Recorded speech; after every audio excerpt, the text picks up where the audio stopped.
It's 6 minutes after 11. No apologies from me for staying on the theme that we have been talking about all morning, although I'm going to shift the focus a little bit. Before that, stories that you look at and think, am I missing something here? Part 572. This is a headline from the Times today. Boris Johnson sets out to defend record on farewell tour. It's dated today, Tuesday, August the 30th, 2022. It's at a time when, as we've just established, up to 70% of British pubs may not get through the winter unless help is provided urgently on energy bills. Hospitals are wondering how the hell they're going to stay open. Hospital managers are wondering how the hell they're going to even stay open.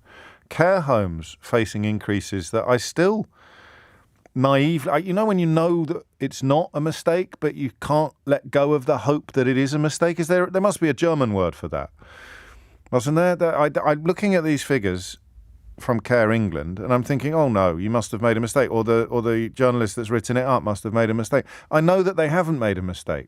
Is this cognitive dissonance? It's not, is it? I don't know what it is.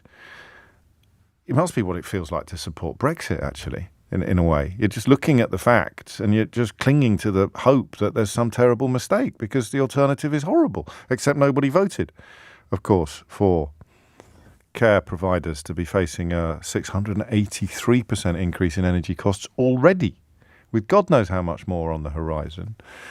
You've got schools facing actual closure, warnings coming in from Justine Greening, who may have been in the same cabinet as Boris Johnson at one point. If not, no, certainly in the same Tory high command when she was in Cameron's cabinet and he was Mayor of London. Kenneth Baker, who I think was Education Secretary under Margaret Thatcher. They're warning that schools may actually close. And the man who is Prime Minister for at least another week, what's he up to?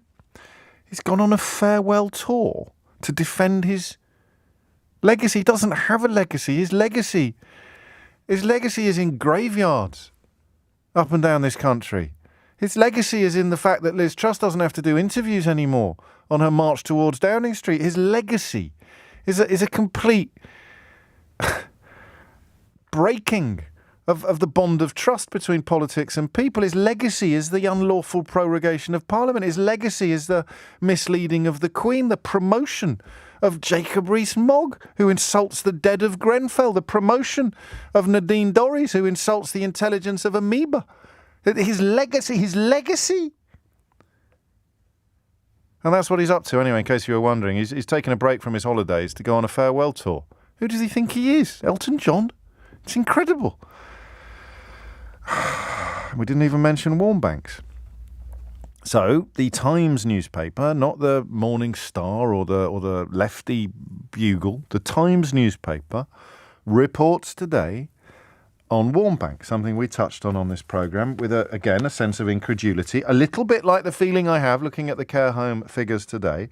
When we first heard of the care homes, there's a touch of incredulity because of the way I'm built and the way I was raised and my family and professional background, that it's sort of clinging to the hope that it may not be true, that becomes impossible after it's appeared in a newspaper of note. In this case, the Times.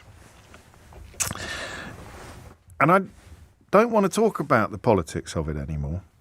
The politics of it will be part of the conversation. But I want to talk about this as if we were just friends, if that's all right with you. Because I'm professionally cross, you may have noticed.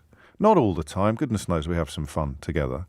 But I have a sense of ever-increasing horror at what has been done to this country, and to a lesser extent America, since the truth was broken, since alternative facts were offered up by extremely senior government officials, since the most powerful man in the free world lied through his teeth about an election result and continues to do so with the connivance of people who know that he's lying, but who prioritise personal ambition above decency, integrity, honesty, objectivity and reality. And we have our own little pound shop version here in Britain as a consequence of Boris Johnson's elevation and, of course, of Brexit. So I look at this stuff with a sense of horror.